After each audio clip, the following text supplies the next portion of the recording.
I'm so excited to kick off this 500th episode with my first guest. He revolutionized late-night TV with the debut of the Arsenio Hall show back in 1989. Not only was he able to command an audience for 6 seasons on the TV screen, his signature charm, he always did it on the big screen as well, making us laugh and coming to America in Harlem Nights. And Arsenio Hall recently returned to his stand-up roots and talk show roots as host of Netflix is a Joke Festival, and now he's here. And it is it is truly my honor to have this man join us on this day. Please welcome the one, the only, Arsenio Hall. Oh my gosh.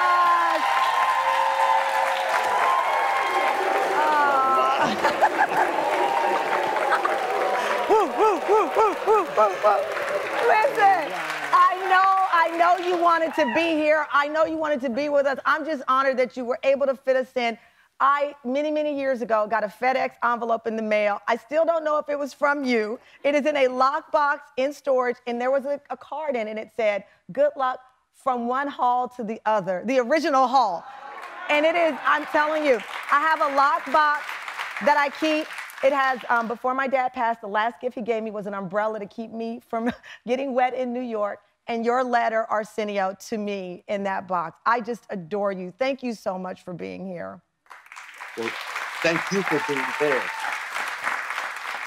Wow, 500 of them. That's pretty cool. Are you excited today? Is this the greatest day of your life? Having my baby was the greatest, but this is what this is actually for professionally. This is absolutely 500. You know, when we started the show, people were like, "Well, she's not an international superstar. She's not a celebrity. People won't watch 1-hour shows." And we got a lot of no's, and then we got a yes. And I thought a lot about you when I got the yes, because what you did so beautifully over your years hosting your show was you listened and you invited everyone to the party. And that's why it was exciting. And so there are many people on my Mount Rushmore of talk show hosts. We know that there's Oprah and Phil, but you are in my Mount Rushmore of people who did it right and people I wanted to emulate and I was inspired by. Well, thank you. Thank you. You know, we have a couple of very things in common. One is our last name, of course.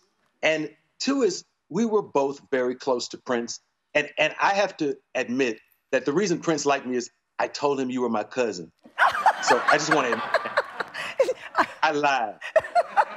When Prince appeared on Arsenio's show before he passed away, and he was calling me the whole time on the show. And he's like, "Will you come to the show with me?" I was like, "I can't meet Arsenio. I'm too nervous." He's like, "What?"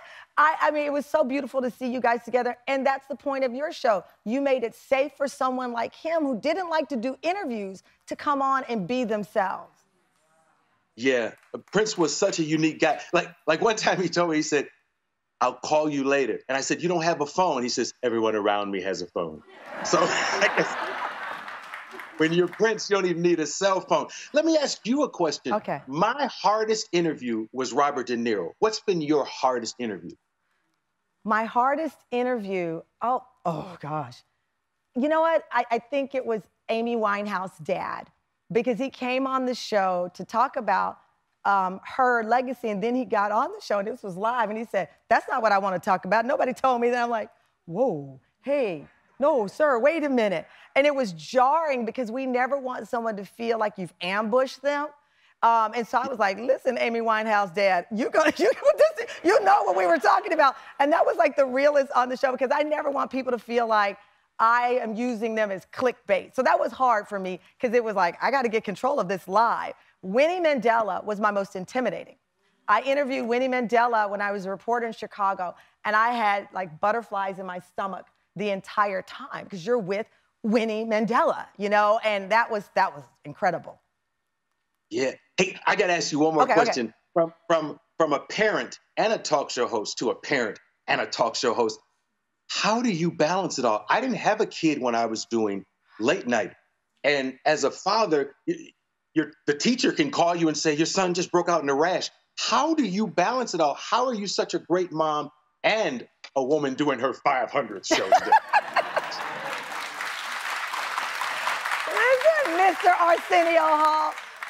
You know what? There are days that I finish the day and I said, oh my gosh, I did that. We did the show. I run to pick up my son, who oftentimes is outside the studio because he's not allowed in yet. But he's outside the studio and the fans see him and they wave at him.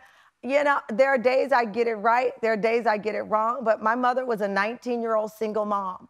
And she pulled off this creation that you see, me.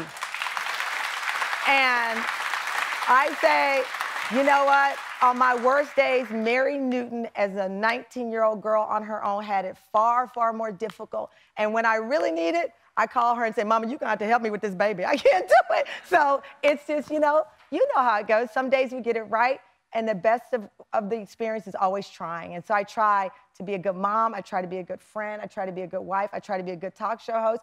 And at the end of the day, what more can you give?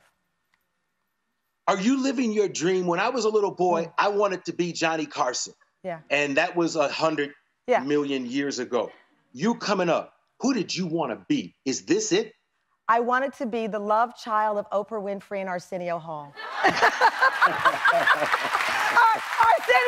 I love you so much. Thank you so, so much. And it's an honor, and I can't wait to see you and give you a hug in person. You are the greatest. One of the greatest to ever do it, Arsenio Hall, and you can catch Arsenio from his new show, Netflix is a Joke.